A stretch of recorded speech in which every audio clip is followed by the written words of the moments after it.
Gist of the Hindu editorial today.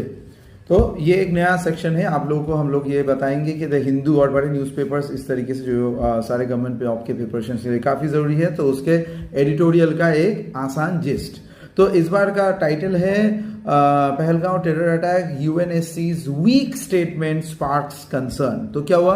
So the Pahalgam terror attack जो हुआ है शॉक्स द नेशन, ये हम लोगों को पता है। So while India mourns the global response specially from the United Nations Security Council has drawn sharp criticism.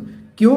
क्योंकि अप्रैल 25 को UNSC condemned the Pahalgam attack with in the strongest terms, expressing condolences, काफ़ी कुछ किया। लेकिन क्यों? Because expressing condolences to India and Nepal, but the statement felt hollow, खाली था। क्यों? क्योंकि it didn't name the resistance front, TRF का नाम नहीं लिया। दूसरा प्रॉब्लम था इसमें, it ignored links between TRF and Lashkar-e-Taiba, UNSC's designated terror outfit थे। तीसरा, ये स्किप किया था direct support of the Indian, skip the direct support to Indian government को, आप लोग हम लोग सपोर्ट में यूएनएससी, ये भी नहीं था। चौथा, they also fail to mention the attacks communal targeting of the non Muslim लोगों के ऊपर, ये सब कुछ नहीं लिखा था। सो हम लोग आपके साथ है, किस तरीके से है? सो दे जस्ट वाटर डाउन, एक ऊपर ऊपर से किया गया।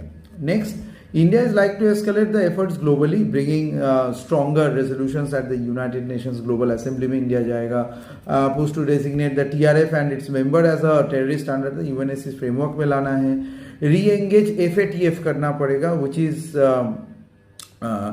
grey listed Pakistan before, इसको re-engage करना है on revive of the comprehensive convention of the international terrorism at the UN। ये सब जरूरी। India is now for a multi prolonged diplomatic battle to ensure justice, patient strategic and एक करारा जवाब के लिए रेडी होना है।